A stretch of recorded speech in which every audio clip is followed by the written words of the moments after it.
Today's story takes place at a time frame where I had a breakdown during the process of doing a live stage play in the middle of the show. This is around November 2023. I'm doing a show with the beautiful, well, I call her my DFW mother, Miss Evelyn Jones Reed. And she's really a large part of the success I've had in the DFW market, because she saw me early on, and when I was getting started, just as a little boy, I'm not a little boy anymore, out of Tyler, Texas. And she took a chance on me and bringing me into this market and trying something with me by putting her in one of her shows. And I thought it was an incredible opportunity that I've been forever grateful for up until now. You know, still having a lot of fun working with her and some of the great messages that she delivers throughout her shows. So this particular show was called Rahab. And, you know, it's a story out the Bible dealing with a young lady in the Bible who was dealing in prostitution. And her father sold her in prostitution. And it's you'd have to watch the show to really get down, but it's a really incredible storyline. And of course, we updated to make it really, really dope and speak to our audience now. So this particular thing, we had a beautiful cast, man. Everybody from Clifton Powell, Tony Grant, Trish Grant, Miguel Nunez, Jerry Criminal, Lee Kwashe Hart, Missy Lee, myself, Shay Wheaton, CC Gabo, you know, and wow, we just had an incredible time, an incredible cast. And here's the thing about it and why this story is so significant of how things happen. So leading up to the show, there were some things that I was dealing with personally. My wife and I, man, who have seen so much since being married. And when you think about it, and we talk about this, and her and I always had this conversation, to one of those things where life us, and it wasn't from things that we were creating within itself, you know, like it was stuff that was at us. It was just things that was happening around us, from business situations to deaths, a lot of deaths, and just life that was happening. But it was one of the things that drew us together so closely, because we realized, you know, depending on God through this situation and learning to lean on one another and pray with each other. And we understood what that was at that particular time. And it couldn't have been more of a thing because of the stuff we were dealing with. So, you know, prior to the show coming up, we we're getting ready for the show, and one of my vehicles was stolen. A precious, beautiful Cadillac was stolen. Right. And I remember that because that was kind of stemming a lot of the stuff around. So getting ready for these shows, you have these rehearsal dates that you're doing. There's so many moving parts. And I was traveling back and forth to Fort Worth, Texas, with it. It's about where I was going to almost about an hour from where I stay in Dallas. That just shows you how big the DFW is. And like right prior to starting the show, my Cadillac was stolen. And it was, so I loved it. I loved that car. But it was crazy because not only that, just a host of other things that were just happening right then and there. But the Cadillac was significant because I remember the Tech Week. And Tech Week is where we go through the show and start running all the pieces from band, singers, background, whatever the case, whatever's all added in there. We start placing pieces together.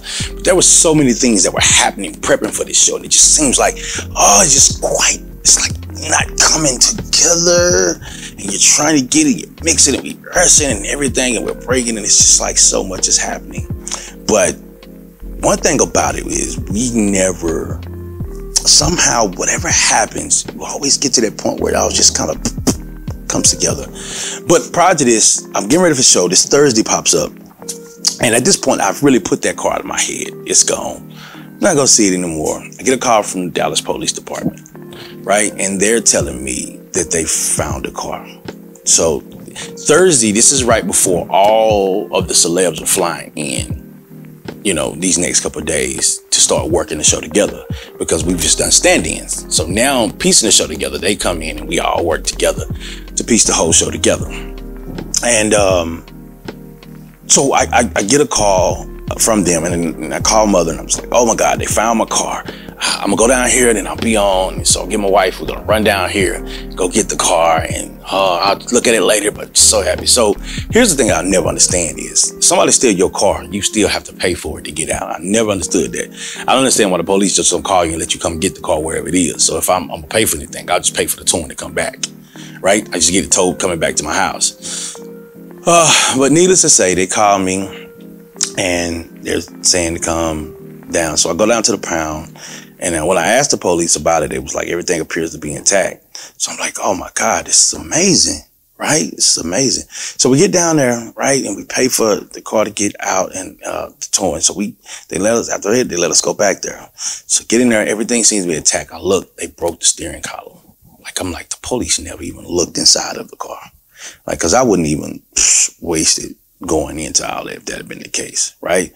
So now at this time, you know, rehearsal started. So we've been there for about an hour or so, and 2 hours. So it's running the time for me to be rehearsal. I'm trying to communicate through there, trying to get it. And this night is just going from bad to worse. Needs to say, I miss rehearsal. So I'm apologizing about it because this is a crucial time. We got to get everything together. And so we get to the show, and I'm just disturbed because, like I said, amongst other things, that was significant because I was asking, like, God, like, why would you allow it to come back to this now if it was done, right? Like, I wasn't thinking about the car, so why bring it up to me now to distract me? And I just felt like here's these distractions happening, so I was angry, and some other things that I was just with it. And so we get to the show, and we're at day, and we're at tech day, and we're working. And usually you go in tech day, you're there the whole day till the show starts, right? So we're getting everything together. I'm still just kind of frustrated, but I'm joking and laughing stuff off, and I'm mixing and mingling with everybody because I don't want to bring that energy to everybody else. It's not everybody else's to have to deal with this energy. This is my problem. Cory has these personal problems, not the character that I'm playing. He doesn't have these problems, so he has to go perform. And so we do it. And we get there, we're going through everything. We're just trying to touch some things up. And the show comes. Now, what's significant about this moment is this particular scene we're getting ready to do in this part. You'll see CC Godbolt, Shay Wheaton, and I. Shay Wheaton is playing the lead character. CC Godbolt is who's playing our stepmother in this show. The particular scene that I have this moment in, I'm not in it. By the script, I'm not in this scene. I'm not supposed to be in this scene. What was asked in backstage was Shay had a quick change she needed to do, but it was probably going to take a second. So mother asked me to go out and just kind of entertain the crowd a little bit, buy some time, right? So I've done it before, get ready to do it. I love it anyway. Improv, I love doing that. What ends up happening is just as the lights come on, I get ready to go on, I'm not there a good second, and you know what I mean? It takes like Shay long to kind of get together. So she gets together. CC and I are out there, and we start into it, and then Shay comes in. And at this point, I got to kind of figure out how I need to exit. I wanted to be a smooth exit. I don't want to distract from this moment because it's a pretty serious moment that's about to happen. And so I share in a couple, lines, and then I start listening. I'm going to, right before CC starts the scene, I'm going to exit out. Something happens that doesn't really allow that. CC begins to minister on stage, and she's talking to Shay, and this thing happened, and I started to have this weird feeling, and I started to like pace back and forth, and I'm starting to kind of sit there, and I'm just feeling differently, and I feel this emotion come up over me, and I'm feeling like, man, what is wrong with me? And I need to leave, but something won't allow me to leave. So I'm sitting there. CC goes into a song, and all of a sudden, like I feel anger coming over me, right? Because, this ministering is going on, but I'm not happy with God right now. Like, he and I ain't on the best of terms. Like, I am so angry that in the midst of trying to get prepped, he was allowing things to hit me in a way that was like having my mind somewhere else. So I didn't really understand that. So we are going through those moments, and it hits me. Like, me and God are having this argument on stage, and I start to just become really, really emotional. And I'm sitting there, and I could feel my eyes watering up. I could feel me saying, I'm done. No, I don't want to deal with it. I don't want to talk about it. Leave me alone. And something inside is battling. And before I know it, I'm just bent over and I'm crying.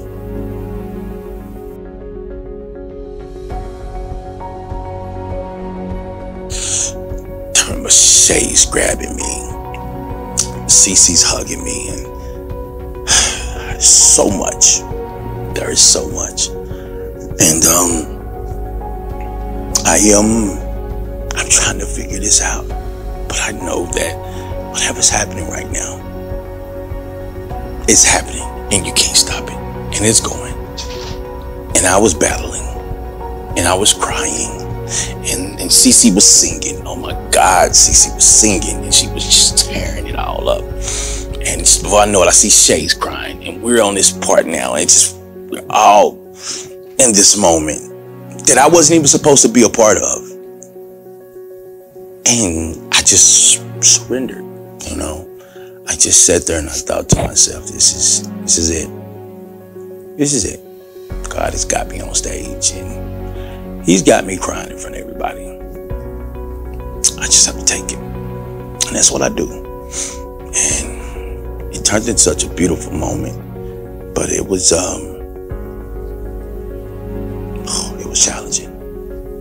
And so we went through that. It ended, we walked backstage and I just hugged people, and I just cried some more, and I just felt like this pressure was off me, because everything that I was dealing with, I just felt like I left it right there. And I left it with God, and I just decided I was gonna move forward.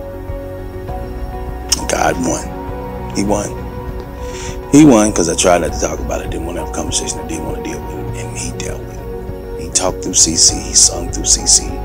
Ministered through Shay's conversation. And before I knew it, I was just broken up there. And I was being molded into a position and a place, and into a moment that I'll never forget. I'll never forget. So it's just something that I just felt like I needed to share, because we all deal with that. And sometimes people seeing us on TV and different things, I think sometimes even ourselves, we forget how life can life. And sometimes our stuff just plays out in front of people. And this particular moment played out in front of everybody, and it was what it was. So all I can say is, when it happens, it happens. And I am now in a position where I'll never doubt that again.